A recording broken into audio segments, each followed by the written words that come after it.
नमस्कार दोस्तों, स्वागत है आपका आपके अपने YouTube channel target with Teja पे। तो कैसे हैं आप सब? आशा करता हूँ आप सब अच्छे अच्छे होंगे। चलिए, मेरा नाम है मनोज और मैं आपके साथ क्या करूँगा, एसएससी जीडी के पीवाईक्यू क्वेश्चंस को स्टार्ट करूँगा, जिसमें हम जीके एंड जीएस का पार्ट कवर करते हैं। आज प्रैक्टिस नंबर 6 है आपका, है ना? Practice number 6। चलिए शुरू करते हैं। प्रश्न संख्या 1, फीफा विश्व कप 2022 की मेजबानी किस देश ने की? ठीक है। ऑप्शन क्या है आपका?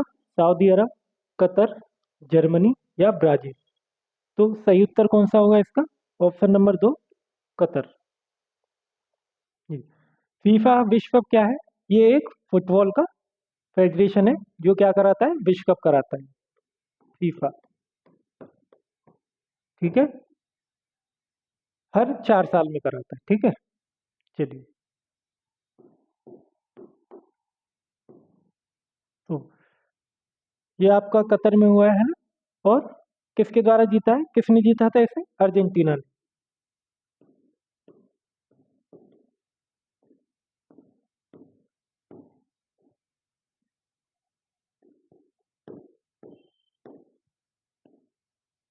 अर्जेंटीना ने इसे जीता। ठीक है, और उपविजेता कौन था?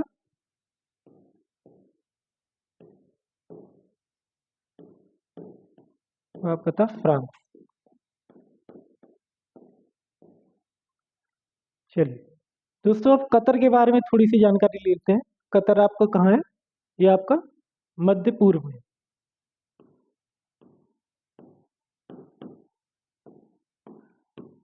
मध्य पूर्व एशिया। इसे क्या बोलते हैं? हम मिडिल ईस्ट के नाम से भी जानते हैं, है ना?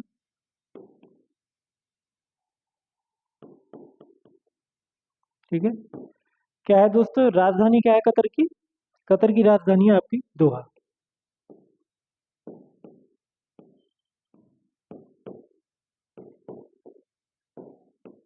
तो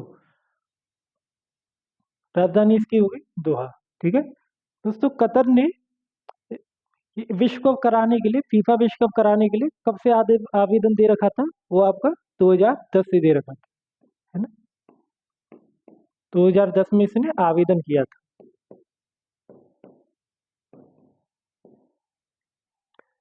चलिए, अब मैप की सहायता से देखते हैं कतर आपका कहाँ पे है। चलिए, तो मैप है ये आपका पार्ट हो गया मिडिल ईस्ट।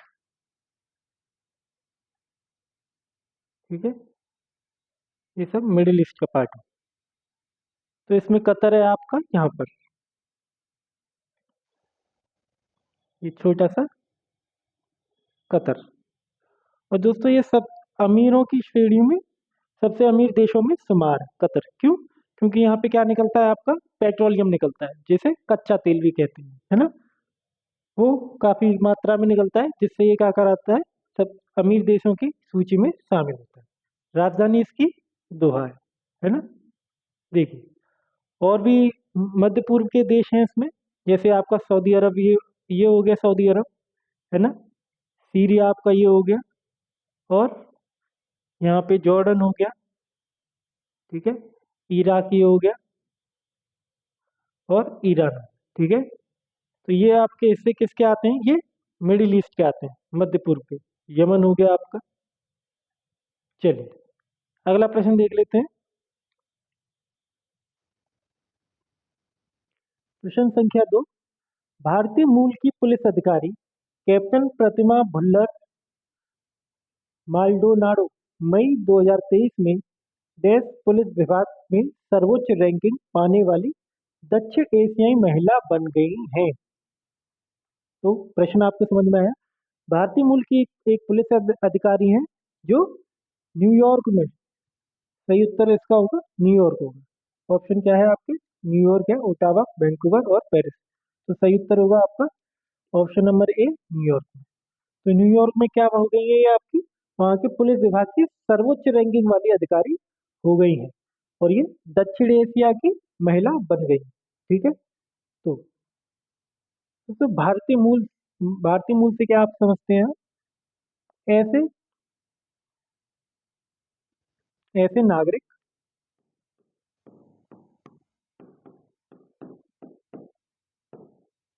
ऐसे नागरिक विदेशों में ऐसे नागरिक जिनके माता या पिता में से कोई भी एक वो क्या हो, भारत से बिलोंग करता हो, वो भारतीय हो, तो विदेश में जाके वो क्या कह जाएगा, भारतीय मूल हो जाएगा, है ना। जैसे हमारे ऋषि सुनक हैं, वो भी क्या है, भारतीय मूल के के हैं, ठीक है। मूल उनका भारत में है, ठीक है।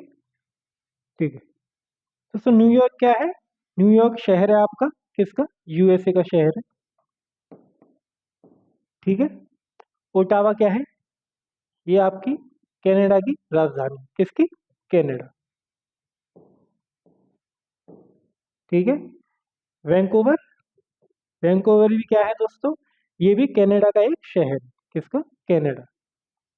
और पेरिस, पेरिस आप जानते हैं किसकी राजधानी है, ये फ्रांस की राजधानी, ठीक है। चलिए अगला प्रश्न, प्रश्न संख्या 3, भारतीय संविधान के अनुसार किन परिस्थितियों में कुछ मौलिक अधिकारों को निलंबित किया जा सकता है। तो प्रश्न है आपका, भारतीय संविधान में किस नियम के तहत जो मौलिक अधिकार आपको दिए जाते हैं उनको भी निलंबित किया जा सकता है। तो मौलिक अधिकार जो होते हैं वो आपके, वो असल में निलंबित नहीं होते हैं, है ना। लेकिन कुछ ऐसे केस हैं जिसमें निलंबित किए जा सकते हैं, तो उसी में देख लेते हैं, ऑप्शन देखते हैं आपके। शांति काल के दौरान मौलिक अधिकारों को किसी भी परिस्थिति में निलंबित नहीं किया जा सकता, किसी भी आपातकाल के दौरान, चाहे वह राष्ट्रीय हो या स्थानीय, बाह्य आपात स्थितियों के दौरान जैसे युद्ध या बाहरी आक्रमण। तो शांति के काल के दौरान तो ये तो नहीं होगा, शांति काल के दौरान मौलिक अधिकारों का हनन नहीं होता है, ठीक है, उन्हें समाप्त नहीं किया जाता। मौलिक अधिकारों को किसी भी परिस्थितियों में निलंबित नहीं किया जा सकता, गलत, निलंबित किया जा सकता है, उसके लिए भी कानून है। किसी भी आपातकाल के दौरान, चाहे वह राष्ट्रीय हो या स्थानीय, तो नहीं, एक निश्चित आपातकाल होता है उसके अकॉर्डिंग ये क्या किया जाता है, लगाया जाता है, ठीक है। तो सही उत्तर कौन सा होगा आपका, ऑप्शन नंबर 4, बाह्य आपात स्थितियों के दौरान जैसे युद्ध या बाहरी आक्रमण, ठीक है। चलिए सही उत्तर कौन सा हमारा, ऑप्शन नंबर 4। दोस्तों मौलिक अधिकारों के बारे में थोड़ी सी जानकारी ले लेते हैं, है ना। मौलिक अधिकार, तो मौलिक अधिकार दोस्तों किस देश से लिए गए हैं आपके, तो यूएसए से, है ना। ये प्रत्येक नागरिक को जन्म से ही क्या होते हैं, प्राप्त हो जाते हैं, ठीक है। मौलिक अधिकार प्रत्येक नागरिक को, प्रत्येक भारतीय नागरिक को जन्म से ही प्राप्त होते हैं। पॉइंट देख लेते हैं, जन्म से ही प्राप्त,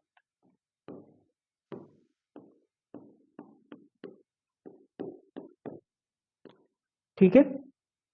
और कौन से भाग में है ये आपके, भाग संख्या, यहाँ लिखते हैं भाग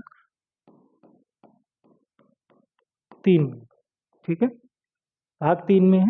और आर्टिकल है इसके आपके, आर्टिकल 12 से 35 तक, ठीक है। चलिए दोस्तों अब प्रश्न था हमारा कि मौलिक अधिकार को निलंबित कब किया जा सकता है। तो इमरजेंसी में, है ना, इसे निलंबित किया जा सकता है। तो आइए इमरजेंसी के बारे में समझते हैं। इमरजेंसी, आपातकाल,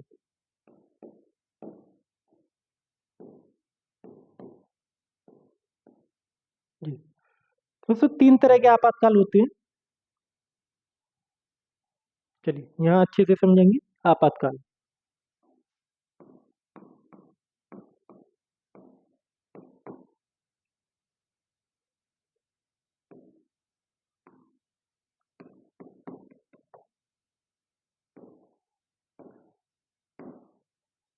इमरजेंसी, ठीक है।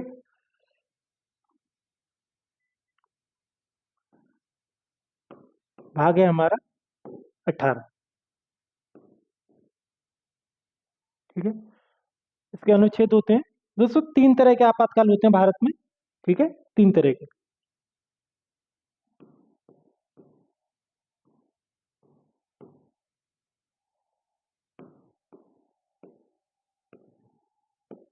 एक आर्टिकल 352, ठीक है, ये कौन सा होता है आपका? राष्ट्रीय आपात।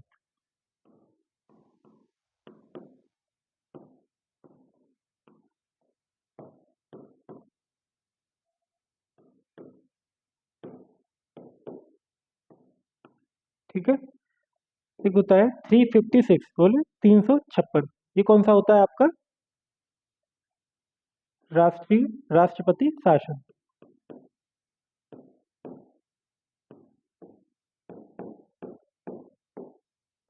ठीक है, एक होता है आपका आर्टिकल 360, इसे कौन सा होता है दोस्तों? ये होता है आपका वित्तीय आपात।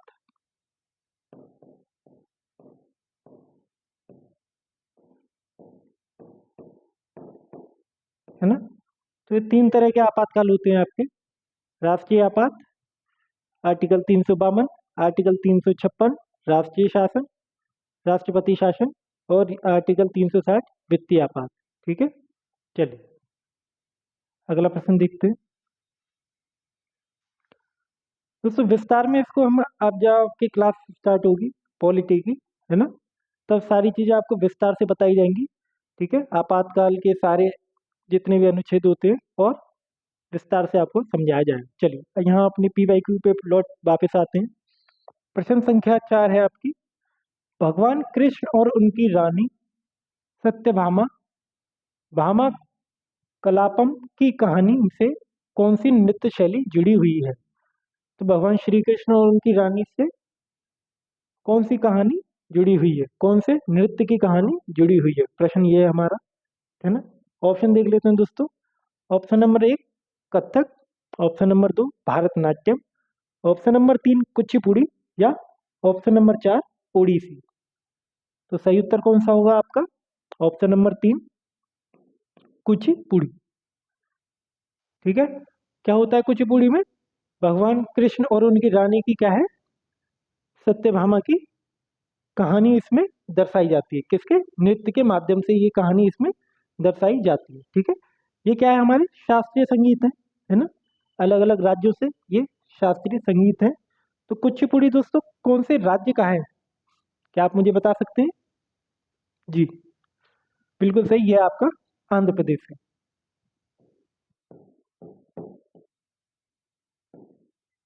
आंध्र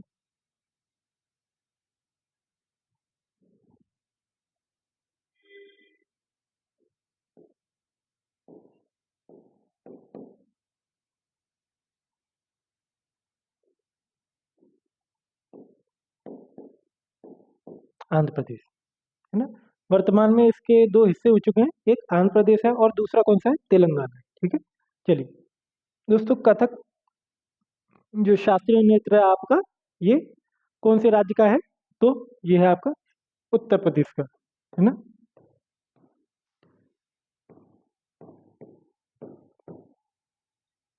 ठीक है, और भारतनाट्यम कौन से राज्य का है आपका? यह है तमिलनाडु का।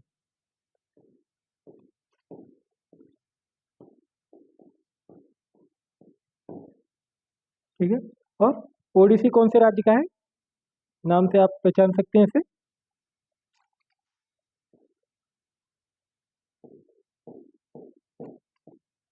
उड़ीसा का। ठीक है, चलिए ये आपके शास्त्रीय नृत्य हो गए, और ये कहाँ कहाँ हैं, किस किस राज्य के हैं, ये आपके। चलिए अगला प्रश्न देखते हैं। प्रश्न संख्या 5: डैश एक क्रिकेट शॉट है। क्या है? क्रिकेट शॉट है जिसमें बल्लेबाज बल्ले को लंबवत घुमाता है, मीन्स परपेंडिकुलर घुमाता है, लंबवत घुमाता है, और गेंद को जमीन पर मारता है। ठीक है, गेंद को कवर और मिड ऑफ के बीच मारा जाता है, कवर ऑफ मिड ऑफ के बीच मारा जाता है। ठीक है, तो ये एक प्रकार का शॉट है। ठीक है, जो सीधे बल्ले से मारा जाता है ना, लंबवत, और गेंद और कवर को मिड के बीच में मारा जाता है। ठीक है, जो क्रिकेट से जानकारी रखते होंगे वो इसका प्रश्न का उत्तर आसानी से दे सकते हैं। ठीक है, चलिए बाकियों को मैं बता देता हूँ, है ना। ऑप्शन क्या है आपके, ऑप्शन देखते हैं सबसे पहले। सीधी ड्राइव, है ना, स्ट्रेट ड्राइव जिसे कहते हैं। सेकंड, फ्रंट फुट डिफेंस, ठीक है। ऑप्शन 3, ऑफ ड्राइव, या ऑप्शन 4, ड्राइव पर। तो सही उत्तर कौन सा होगा दोस्तों इसका? जी, ऑप्शन नंबर 3, ऑफ ड्राइव, है ना। दोस्तों ये सभी क्या है आपके क्रिकेट के शॉट्स है, अलग अलग शॉट्स हैं क्रिकेट के, ठीक है। क्रिकेट आपको जैसा का पता है दोस्तों, ये क्या किया जाता है, एक फील्ड होता है बड़ा सा, है ना, जिसमें एक पिच होती है ना, दो बैट्समैन होते हैं इधर, है ना, और कितने कितने खिलाड़ी होते हैं क्रिकेट में? 11-11 खिलाड़ी, ठीक है। प्रत्येक टीम से कितने खिलाड़ी? 11-11 खिलाड़ी, है ना। चलिए, स्ट्रेट ड्राइव क्या होती है? जब भी बैट्समैन क्या करता है, बॉल को सीधे खेलता है ना, सीधे खेलता है, तो वो क्या कही जाती है? स्ट्रेट ड्राइव, है ना। फ्रंट फुट डिफेंस, सीधे। जब भी बल्लेबाज अगला पैर आगे रख के, है ना, मीन फ्रंट फुट को आगे रख के बॉल को रोकता है, डिफेंस करता है ना। शॉट नहीं खेलता, क्या करता है? सिर्फ डिफेंस करता है, रोकता है, उसे क्या कहते हैं? फ्रंट फुट डिफेंस कहते हैं, ठीक है। ड्राइव, तो ये शॉट होता है ना, ड्राइव, शॉट को ड्राइव, ठीक है। चलिए अगला प्रश्न देखते हैं। प्रश्न संख्या 6, निम्नलिखित में कौन सा युद्ध या लड़ाई मंगल पांडे की फांसी से संबंधित है? ठीक है।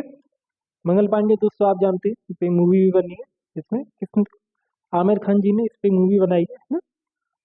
तो मंगल पांडे कौन से युद्ध से इनको संबंधित है, या किस युद्ध के बाद इन्हें फांसी दी गई थी, है ना। तो 1857 का भारतीय विद्रोह, द्वितीय आंग्ल मराठा युद्ध, प्लासी का युद्ध, या प्रथम आंग्ल बर्मी युद्ध। तो सही उत्तर कौन सा होगा दोस्तों इसका? 1857 का भारतीय विद्रोह, या प्रथम भारतीय क्रांति भी से कहते हैं, क्या कहते हैं? प्रथम भारतीय क्रांति, ठीक है। तो मंगल पांडे कौन थे आपके?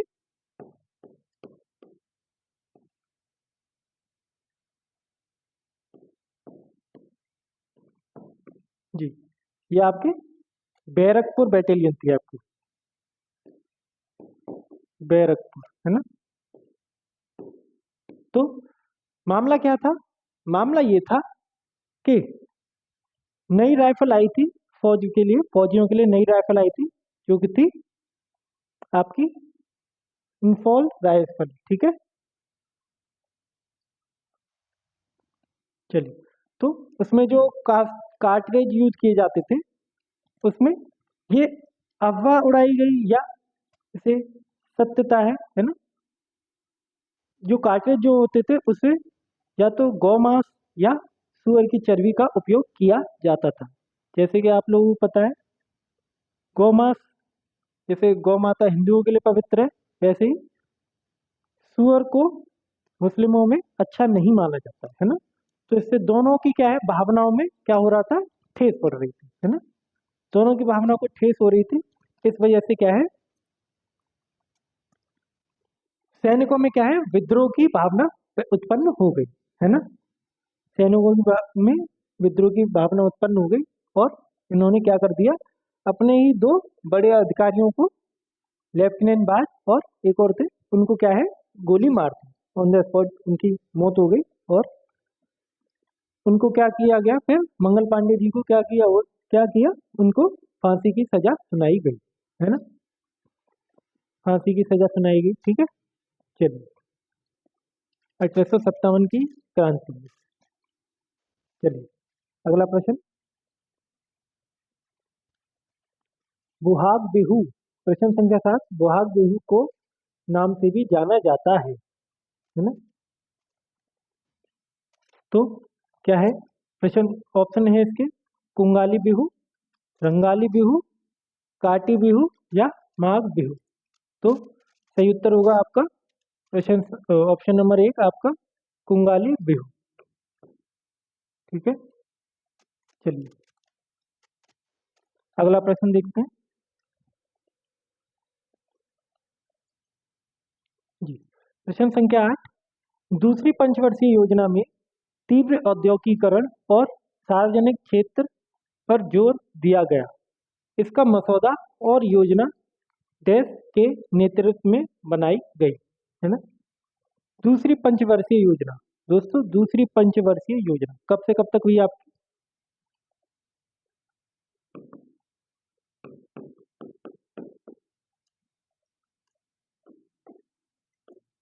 1956 से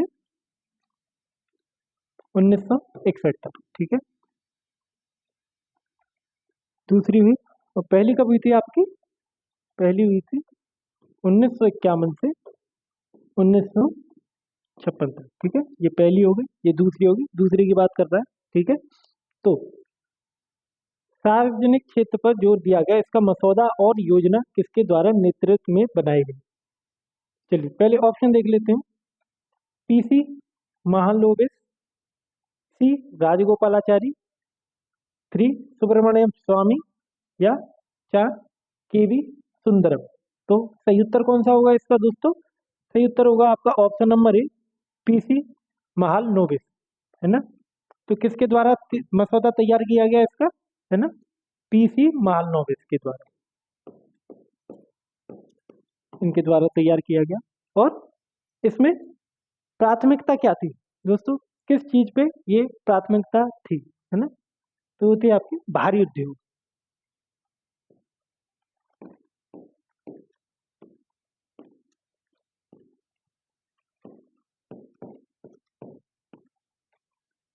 भारी उद्योग पे क्या थी? प्राथमिकता थी। इसी के तहत आपके 3 स्टील के प्लांट लगाए गए, है ना। बड़े बड़े स्टील के प्लांट लगाए गए। कहाँ कहाँ पे, आइए देख लेते हैं।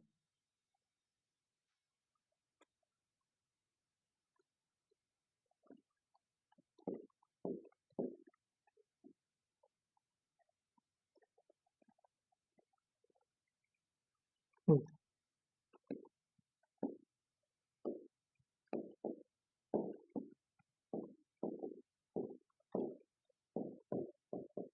भिलाई स्टील प्लांट, ठीक है, ये। दूसरा राउरकेला,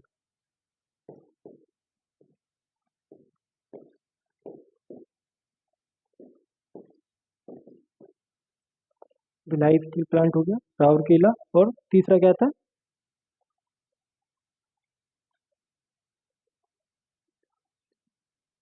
भिलाई हाल आपके किसके द्वारा किया गया था? तीसरा था, सॉरी, दुर्गापुर। जी, ठीक। दुर्गापुर कहाँ पे? ये आपका पश्चिम बंगाल में,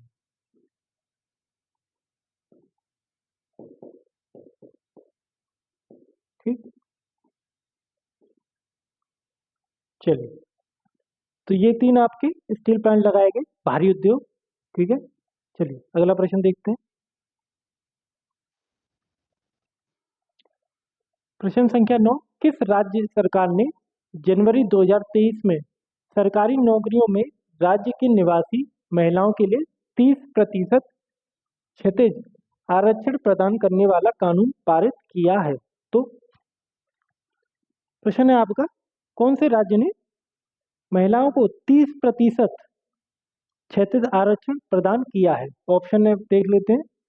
बिहार, उत्तर प्रदेश, उत्तराखंड, या हिमाचल प्रदेश। तो दोस्तों सही उत्तर होगा आपका ऑप्शन नंबर 3, उत्तराखंड, ठीक है, यूके जैसे कुछ, ठीक है। तो दोस्तों महिलाओं के लिए 30% क्षैतिज आरक्षण की व्यवस्था इसमें की गई। तो ये क्यों की गई, आइए इसे समझते हैं।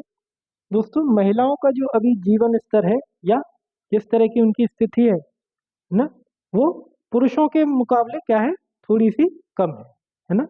तो उसे लैंगिक समानता को बनाने के लिए, सुधार करने के लिए, उसके लिए महिलाओं को क्या दिया गया, 30% का आपको आरक्षण प्रदान किया गया सरकार के द्वारा, उत्तराखंड सरकार के द्वारा प्रदान किया गया, ठीक है।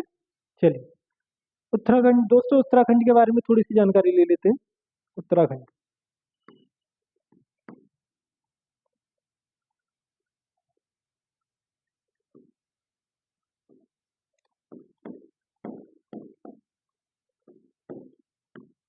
जी।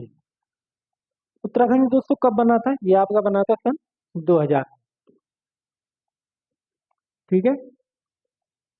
पहले ये किसका हिस्सा हुआ करता था? ये पहले हिस्सा हुआ करता था आपका उत्तर प्रदेश का। पहले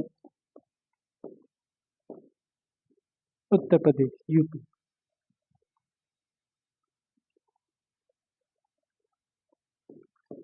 ठीक है।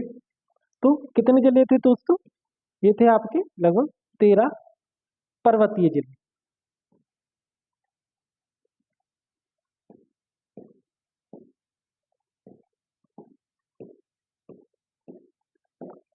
13 पर्वतीय जिलों को काटकर क्या बनाया गया? उत्तराखंड की स्थापना की गई, है ना।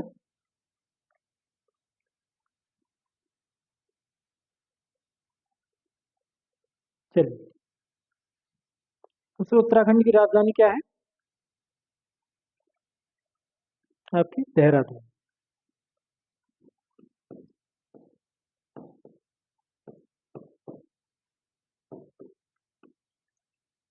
क्या है इसकी राजधानी? ठीक है। चलिए, अगला प्रश्न देखते हैं। प्रश्न संख्या 10। अंकित रैना निम्नलिखित में से कौन सा खेल खेलती हैं? अंकित रैना निम्नलिखित में से कौन सा खेल खेलती हैं? ऑप्शन क्या है आपके? बैडमिंटन, लॉन टेनिस, क्रिकेट या फुटबॉल। तो सही उत्तर कौन सा होगा आपका? सही उत्तर होगा आपका ऑप्शन नंबर 2, लॉन टेनिस। ठीक है। कौन सा खेल खेलते हैं ये? लॉन टेनिस खेलते हैं। ठीक है। टेनिस दोस्तों आपको पता ही होगा, है ना। एक आउटडोर गेम है ना, जो एक ग्राउंड पे खेला जाता है ना। टेनिस कोर्ट जिसे बोलते हैं,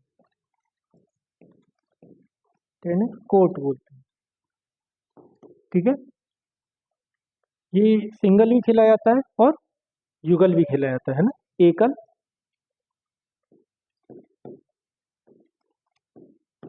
या फिर युगल, है ना।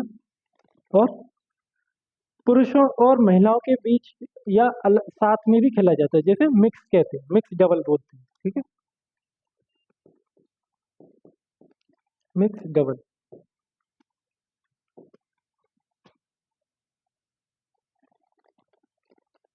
चलिए दोस्तों, बैडमिंटन से कौन कौन से खिलाड़ी हमारे खेलते हैं? आइए जानते हैं। बैडमिंटन से पीवी सिंधु,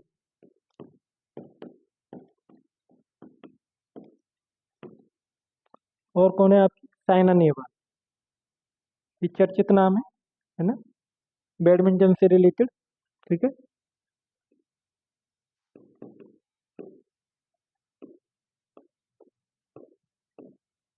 और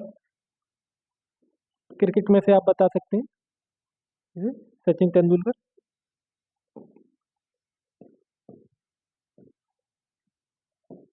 ठीक है। फुटबॉल में सुनील छेत्री।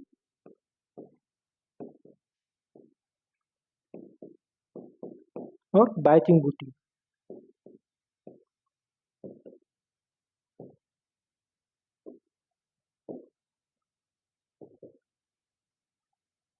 चलिए, अगला प्रश्न देख लेते हैं।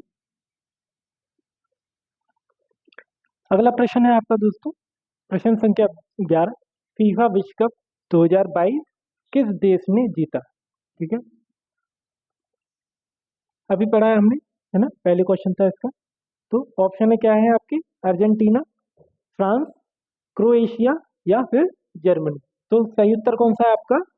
Germany, sorry, Argentina. उत्तर नंबर 1, अर्जेंटीना ने क्या है? जीता है। ठीक है, विजेता है। तो फिर उपविजेता कौन है? किसको हराया? फ्रांस को हराया, है ना। क्रोएशिया और जर्मनी ने भी क्या किया, इसमें प्रतिस्पर्धा की, भाग लिया था, लेकिन वो, है ना, जीत नहीं पाए इसे। ठीक है। चलिए, तो दोस्तों अर्जेंटीना ने विश्व कप, फीफा विश्व कप कितनी बार जीता है? ये जीता है आपका 3 बार।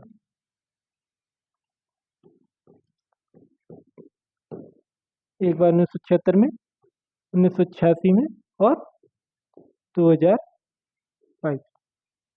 ठीक है, तो 3 बार भी जीता है, 3 बार। ठीक है दोस्तों, अर्जेंटीना के बारे में थोड़ी सी जानकारी लेते हैं। अर्जेंटीना कहाँ पे है आपका? ये दक्षिणी अमेरिका का हिस्सा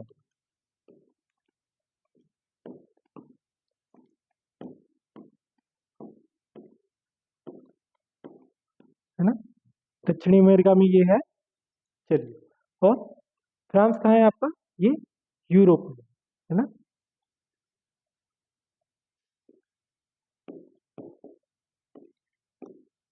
बाकी ये तीनों देश जो हैं वो आपके क्या हैं? जर्मनी, क्रोएशिया और फ्रांस। एक तीनों के तीनों कहाँ पे हैं आपके? यूरोप में स्थित है ना। चलिए, अगला प्रश्न देखते हैं।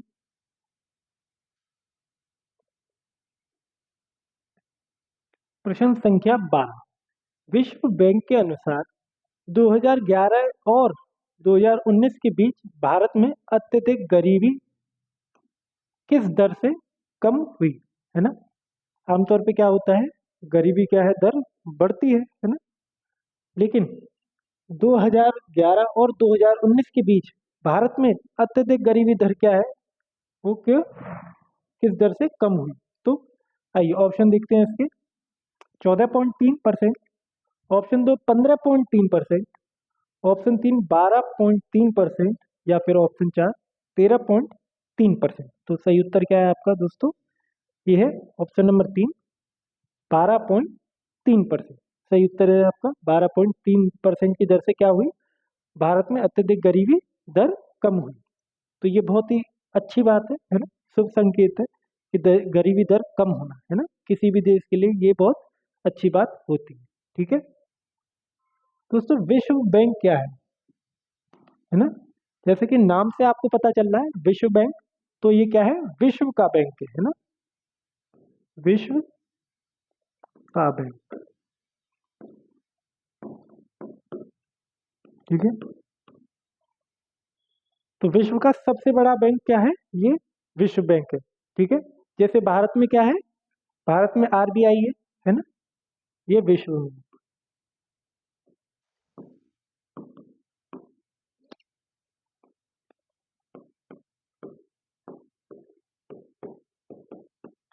भारत में आरबीआई है आपका, वैसे ही क्या है? विश्व का विश्व बैंक है, वर्ल्ड बैंक है ना।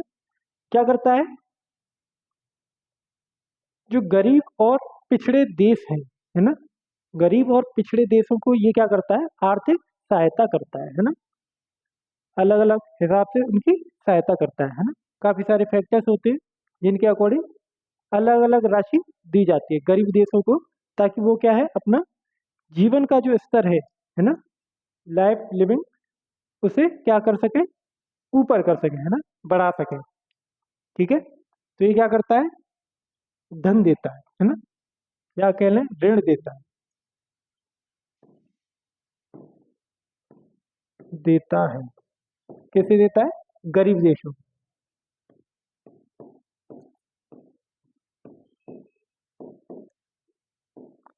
ठीक है, गरीब देशों को धन देता है ना। और क्या क्या काम है इसके? ये क्या करता है? अलग अलग देशों की उन्मूलन करता है। जैसे इसने भारत की आर्थिक, भारत की दर चेक करी है ना, 12.3%। तो ऐसे ही अलग अलग देशों की ये क्या करता है? दरों को चेक करता है ना। स्टैटिक जो डाटा होता है उसका अनुमान लगाता है। ठीक है, अलग अलग देशों का अनुमान लगाता है ना। और चलिए, विश्व बैंक के बारे में हमने जान लिया। अगला प्रश्न देखते हैं। प्रश्न संख्या 13। मौर्य साम्राज्य की राजधानी डैश थी? तो मौर्य साम्राज्य, मौर्य साम्राज्य की राजधानी क्या थी? आइए ऑप्शन देखते हैं इसके। उज्जैनी, तक्षशिला, सुवर्णगिरी, या फिर ऑप्शन 4 पाटलिपुत्र। तो क्या होगा ऑप्शन? जी बिल्कुल सही, ऑप्शन नंबर 4। पाटलिपुत्र क्या है? मौर्य साम्राज्य की राजधानी। दोस्तों वर्तमान में क्या नाम है इसका? वर्तमान में नाम है इसका पटना।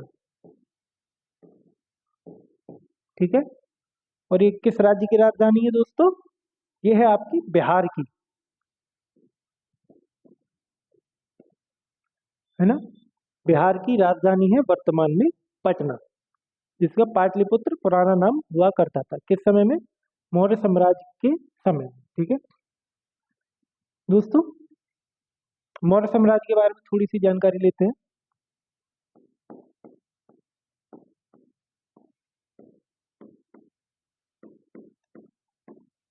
मौर्य साम्राज्य किसके द्वारा शुरू किया गया, किसके द्वारा स्थापित किया गया? तो ये किया गया आपके स्थापना चंद्रगुप्त मौर्य के द्वारा।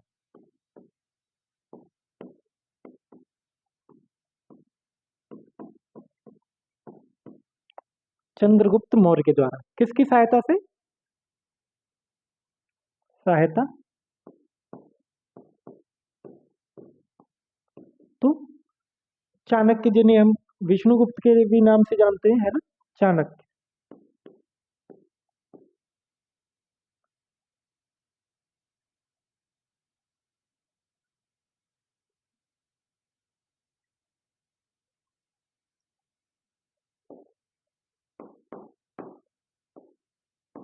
चाणक्य। ठीक है, विष्णुगुप्त,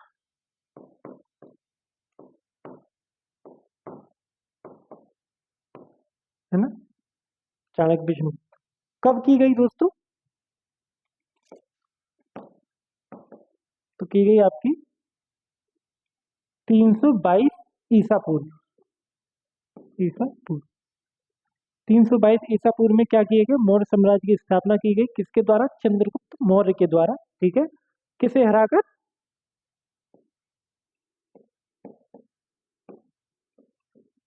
किसे हराया? धनानंद को।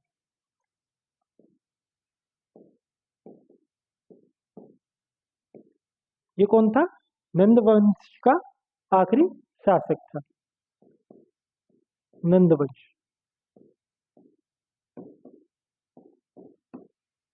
ठीक है, चलिए दोस्तों, सबसे प्रतापी शासक कौन हुआ मौर्य साम्राज्य का? सबसे प्रतापी शासक हुआ आपका,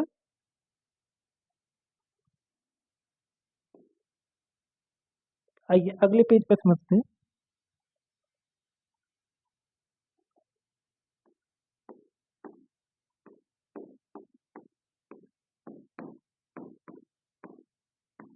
आपके अशोक महान।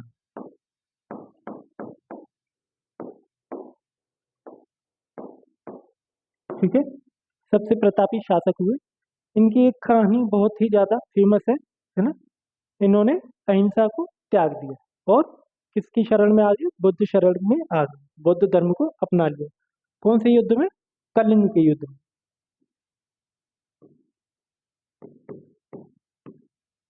कलिंग युद्ध में क्या हुआ?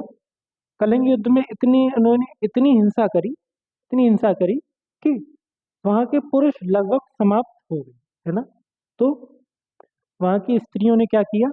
वह खुद मैदान में आ गई, तलवार और वेशभूषा पहनकर वह खुद मैदान में आ गई और अशोक के सामने युद्ध के लिए तैयार हो गई। तो यह देख के अशोक का क्या है, सम्राट अशोक का क्या हृदय परिवर्तन हो गया और उन्होंने किस धर्म को अपनाया? बुद्ध धर्म को, है ना। इनका क्या हृदय परिवर्तन हो गया।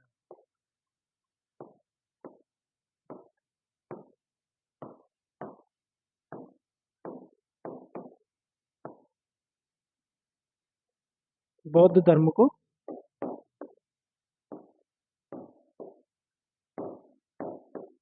अपनाया। ठीक है, बौद्ध धर्म को अपनाया इन्होंने। और बौद्ध धर्म को एशिया में, अगर किसी ने एशिया में फैलाया या भारत से बाहर जो लेकर गए, तो इसका श्रेय अशोक को ही जाता है। क्योंकि इन्होंने अपने पुत्र और पुत्री को क्या है, बौद्ध धर्म के प्रचार प्रसार के लिए भारत से बाहर भेजा और श्रीलंका भेजा, है ना। चलिए अगला प्रश्न देखते हैं।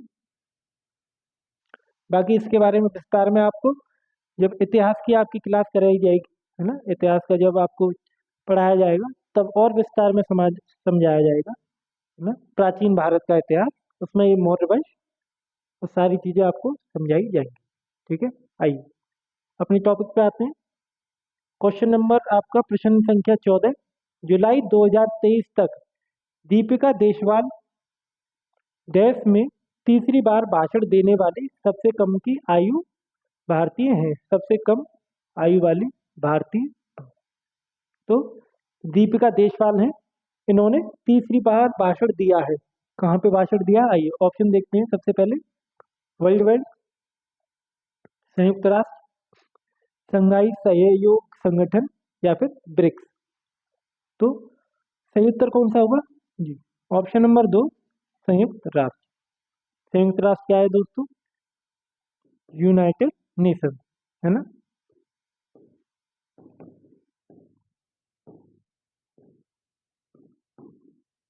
यूनाइटेड नेशन ऑर्गेनाइजेशन जैसे कहते हैं,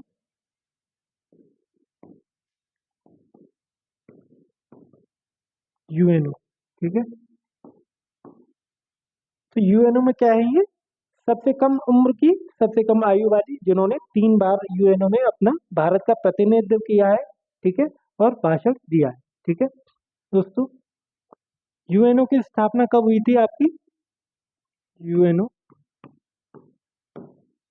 1945 में, वर्ष 1945 में। ठीक है, जैसा कि आपको पता है दोस्तों, विश्व में 2 विश्व युद्ध हो चुके थे। एक, ठीक है, पहला विश्व युद्ध कब हुआ आपका,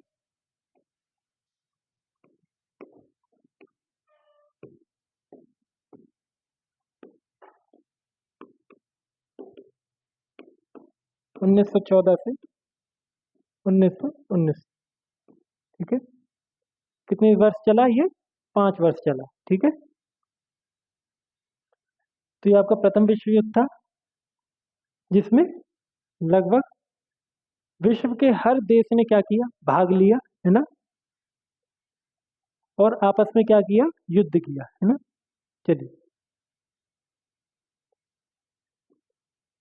दोस्तों, इस भीषण युद्ध से बचाने के लिए क्या की गई, सबसे पहले लीग ऑफ नेशन की स्थापना की गई। विश्व युद्ध एक के बाद क्या किया गया, लीग ऑफ नेशन।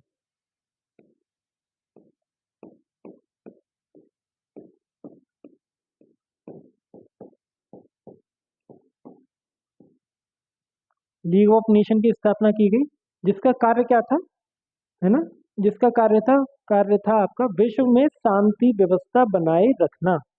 ये जो युद्ध हो रहे हैं इन सब से क्या है, युद्ध से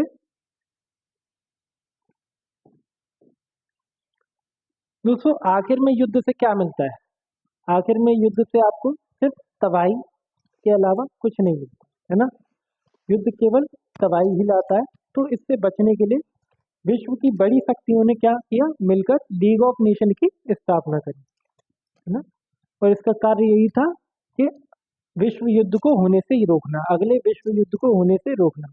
परंतु ये क्या हो गया, विफल हो गया, है ना, विफल हो गया, ये फेल हो गया। और अगला विश्व युद्ध हुआ, यानी कि द्वितीय विश्व युद्ध हुआ।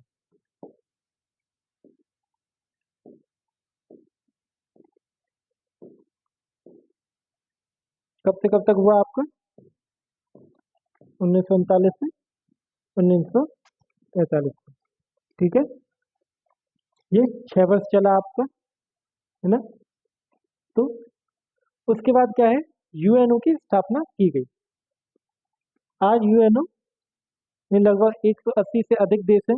ठीक है, वो सब मिलकर क्या करते हैं, कहीं भी अगर युद्ध हो रहा हो तो मैक्सिमम पॉसिबिलिटी जहां तक उसे रोकने का प्रयास करते हैं, ठीक है, सुलझाने का प्रयास करते हैं, है ना।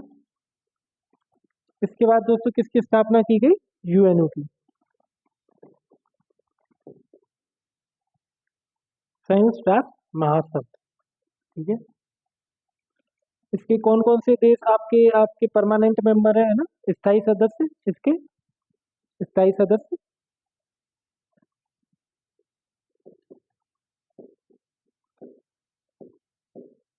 आपका यूएसए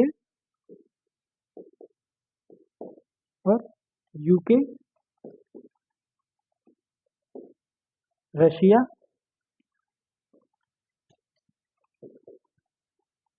चाइना और फ्रांस। ये आपके क्या है, पांच स्थायी सदस्य हैं, ठीक है। और दोस्तों अन्य सदस्यों का जो आपका है वो आपको 2-2 वर्ष के लिए क्या होते हैं, अस्थायी होते हैं, अस्थायी सदस्य होते हैं, वो 2-2 वर्षों के लिए शामिल किए जाते हैं। ठीक है, चलिए अगला प्रश्न देखते हैं। प्रश्न संख्या 15, निम्नलिखित में से किसे भारतनाट्यम नृत्य शैली में योगदान के लिए संगीत नाटक अकादमी द्वारा सम्मानित किया गया? तो ऑप्शन है आपका राधा श्रीधर, सुरुबा सेन, अकम लक्ष्मी देवी, या फिर ऑप्शन नंबर 4 आपका मौलिक शाह। तो सही उत्तर कौन सा होगा दोस्तों? सही उत्तर होगा आपका ऑप्शन नंबर 1 राधा श्रीधर। तो किस नृत्य में दिया गया इनको? भारतनाट्यम, है ना। भारतनाट्यम क्या है हमारा, एक शास्त्रीय नृत्य है, ठीक है। और किस राज्य का है आपका? ये है आपका तमिलनाडु का,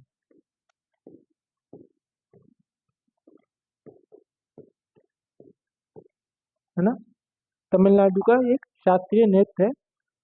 और इसमें आपको किसके द्वारा दिया गया है पुरस्कार किसके द्वारा दिया गया है? संगीत नाटक अकादमी के द्वारा, जो संगीत के क्षेत्र में भारत में मिलने वाला सबसे बड़ा पुरस्कार है। याद याद रखिएगा, संगीत के क्षेत्र में, है ना। तो संगीत के क्षेत्र में या नृत्य के क्षेत्र में जो भी सबसे उच्च काम करता है या सबसे बेहतरीन कार्य करता है उसे ये पुरस्कार दिया जाता है। और ये किसके द्वारा दिया जाता है? संगीत नाटक अकादमी के द्वारा यह पुरस्कार दिया जाता है। ठीक है दोस्तों, चलिए अगला प्रश्न देखते हैं। प्रश्न संख्या 16, केमिस्ट्री का प्रश्न है आपका, बेरियम हाइड्रोक्साइड का रासायनिक सूत्र क्या है? Barium hydro oxide, BaOH3, BaOH2, BaOH, या फिर Ba2OH। तो सही उत्तर कौन सा होगा, सही रासायनिक सूत्र? Option number 2 BaOH2। ठीक है दोस्तों, ये जो बेरियम हाइड्रोक्साइड है ये किस कार्य में आता है? तो ये आता है आपके सिरेमिक और ग्लास, कांच, सिरेमिक और ग्लास, है ना। सिरेमिक जिसे आप चीनी मिट्टी बोलते हैं, और ग्लास शीशा, इनसे जो भी चीजें बनती हैं उसके उपयोग में ये रसायन आपका आता है ना। चलिए अगला प्रश्न देखते हैं।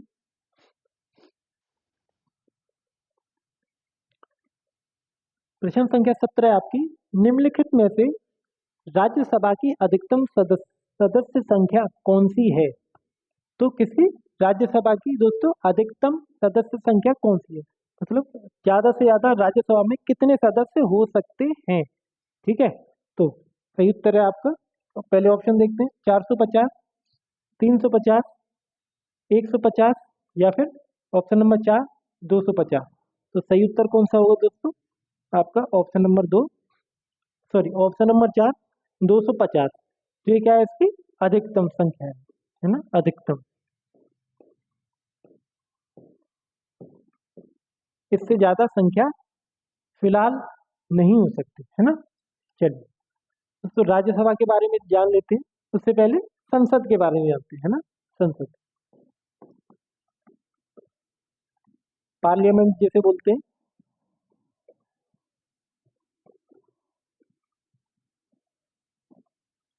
ठीक है, संसद के दोस्तों 3 अंग होते हैं। ठीक है। एक होता है आपका लोकसभा,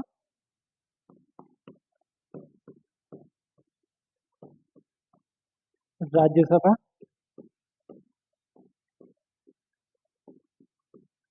और तीसरा क्या होता है हमारे राष्ट्रपति जी। ठीक है। लोकसभा को दोस्तों क्या बोलते हैं और क्या नाम है इसका? इसे निम्न सदन भी कहते हैं।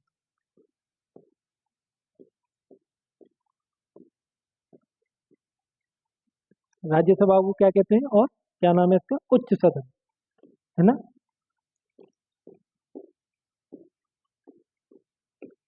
जैसा कि दोस्तों नाम से पता चल रहा है, उच्च मतलब बड़ा या ऊंचा, निम्न मतलब नीचा या छोटा। अंग्रेजी में लोअर हाउस और अपर हाउस,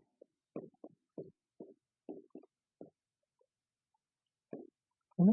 इन्हें प्रेसिडेंट कहते हैं इंग्लिश में।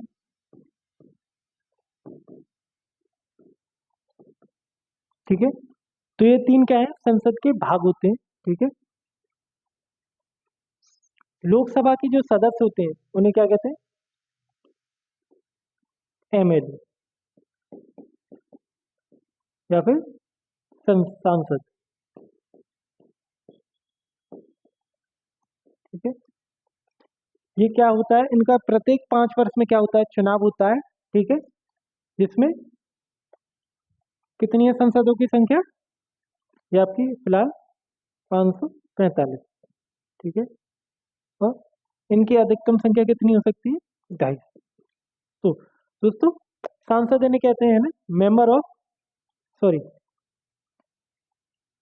यहाँ मिस्टेक हो गई हमसे, है ना। चलो, एमएलए नहीं कहते हैं, क्या कहते हैं इसे? एमपी कहते हैं, है ना। Member of parliament. वो एमएलए क्या है? मेंबर ऑफ लेजिस्लेटिव असेंबली या विधायक जिसे कहते हैं, है ना।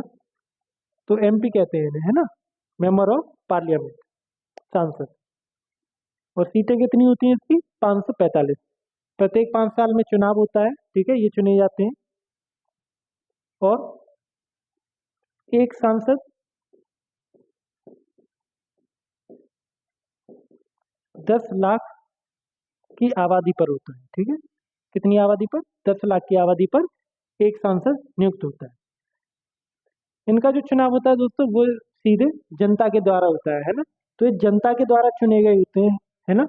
और राज्यसभा के जो सांसद होते हैं उनका चुनाव कैसा होता है? अप्रत्यक्ष होता है ना। जनता के द्वारा नहीं होता, अप्रत्यक्ष होता है। मतलब जो हमारे आपके एमपी हैं या अलग अलग राज्य से क्या है आपके पॉलिटिशियन जो है, जितने भी आपके नेता हैं वो क्या करते हैं? इनका चुनाव करते हैं, है ना। राज्यसभा के सांसदों का चुनाव करते हैं। इन्हें भी एमपी बोलते हैं, मेंबर ऑफ पार्लियामेंट, क्योंकि ये भी हैं। ठीक है। इनका चुनाव होता है। और राष्ट्रपति जी का चुनाव किस में होता है आपका? ये राष्ट्रपति होते हैं। ठीक है। ये भी अप्रत्यक्ष रूप से चुने जाते हैं। सारे आपके लोकसभा के मेंबर और राज्यसभा के मेंबर और राज्यों की विधानसभाएं, है ना। राज्यों की विधानसभाएं, ना कि विधानमंडल। राज्यों की विधानसभाओं से ये चुने जाते हैं, है ना। उनके द्वारा ये चुने जाते हैं। इनकी संख्या आपकी 250 होती है, अधिकतम 250 हो सकती है। ठीक है। चलिए, तो विस्तार में इसके बारे में जानेंगे हम। पॉलिटी की जब क्लास होगी आपकी तो सारी चीज़ें डिटेल में डिस्कस करेंगे, है ना। एक एक चीज़ें, अनुच्छेद कौन कौन से होते हैं और कौन से भाग होते हैं, सारी चीज़ें पॉलिटी में आपकी कवर की जाएगी। ठीक है। चलिए अगले प्रश्न पे आते हैं। प्रश्न संख्या 18। मेक इन इंडिया अभियान 25 सितंबर 2010 को शुरू किया गया। तो मेक इन इंडिया का जो है अभियान है ना, ये किस वर्ष शुरू किया गया? ऑप्शन क्या है? 2014, 2016, 2011 या फिर 2015। सही उत्तर होगा आपका ऑप्शन नंबर 1, 2014। तो कब शुरू हुआ मेक इन इंडिया अभियान आपका? 25 सितंबर 2014 में शुरू किया गया जी। कौन थे हमारे पीएम, कौन थे उस समय? आपके नरेंद्र मोदी जी के द्वारा ये मेक इन इंडिया का प्रोग्राम शुरू किया गया। दोस्तों मेक इन इंडिया की जरूरत क्यों पड़ी, है ना? भारत को मेक इन इंडिया की जरूरत क्यों पड़ी? क्यों? क्योंकि भारत क्या करता था अभी तक, जितने भी छोटे मोटे उपकरण होते थे या चीजें होती थी उन्हें वो इम्पोर्ट कराते थे। कहाँ से? मोस्टली हमारा जो इम्पोर्ट होता है वो चाइना से होता है ना? चाइना, अमेरिका और देशों से भी इम्पोर्ट होता है। तो अब मेक इन इंडिया के तहत वो चीजें, वो सामान, वह वस्तु हम मेक इन इंडिया के तहत अपने भारत में ही उत्पाद करेंगे और भारत में ही उसकी क्या करेंगे, खपत करेंगे और विदेशों में भी उसका क्या करेंगे, निर्यात करेंगे। अभी तक क्या कर रहे थे, आयात कर रहे थे। अब क्या करेंगे, मेक इन इंडिया की स्कीम के तहत उसका निर्यात भी करेंगे, है ना? तो इससे क्या है, देश की अर्थव्यवस्था और सुधरेगी और अच्छी होगी और भारत क्या है, एक बेहतर अर्थव्यवस्था के रूप में विकसित होगा। ठीक है, जैसा कि हम सभी का सपना है भारत सबसे मजबूत देश बने अर्थव्यवस्था के मामले में, है ना? तो मेक इन इंडिया की स्कीम आपको 2014 में शुरू करी गई थी। ठीक है, चलिए अगला प्रश्न। प्रश्न संख्या 19, रणजीत सिंह गोल्ड कप निम्नलिखित में से किस खेल से संबंधित है? ऑप्शन क्या है आपके? क्रिकेट, कबड्डी, हॉकी या फिर ऑप्शन 4 पोलो। सही उत्तर कौन सा होगा दोस्तों? Option 3 hockey. तो रणजीत सिंह क्या है आपके? ये आपके पूर्व हॉकी खिलाड़ी हैं, ठीक है, जिन्होंने कई सारे पदक और कई सारे मैचों में क्या किया है, भारत का प्रतिनिधित्व किया है हॉकी में, है ना? आइए, हॉकी क्या है दोस्तों? हॉकी के बारे में आप जानते हैं, ये हमारा राष्ट्रीय खेल है, भारत का राष्ट्रीय खेल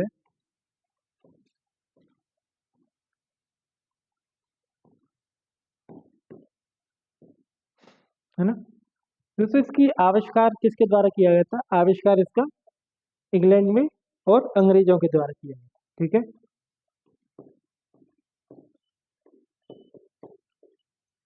अंग्रेजों द्वारा, अंग्रेजों द्वारा इसका आविष्कार किया गया था।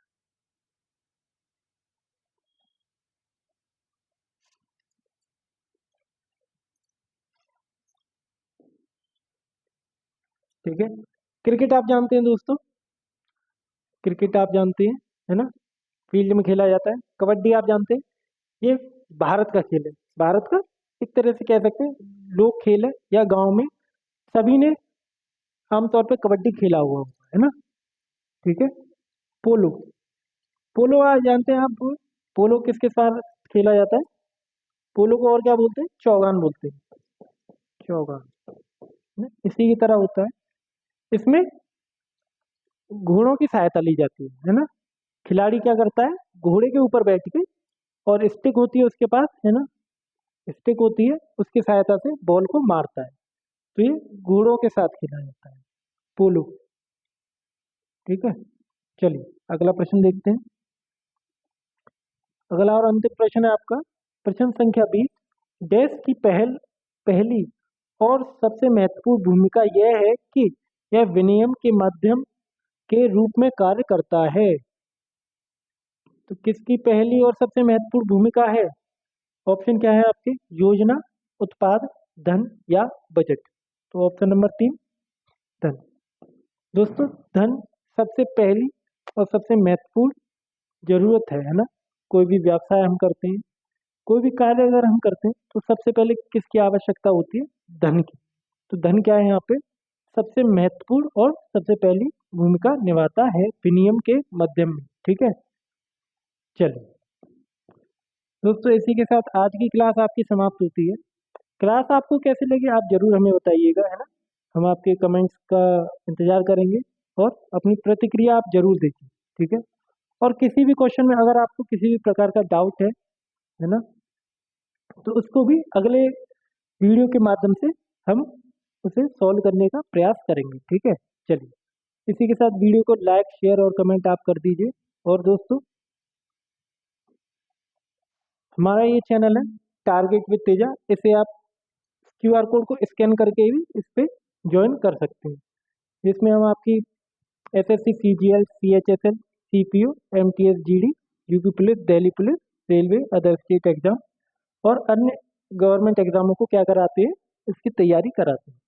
फेसबुक पे आप हमें फॉलो कर सकते हैं, है ना। टारगेट विद तेजा के नाम से आपके इंस्टाग्राम पे आप कर सकते हैं, टेलीग्राम पे हमसे जुड़ सकते हैं, और व्हाट्सएप नंबर पे भी आप हमें जुड़ सकते हैं, है ना। कोई भी आपकी समस्या हो, कोई भी आपकी क्वेरी हो, आप हमसे जुड़ सकते हैं। ठीक है दोस्तों, धन्यवाद।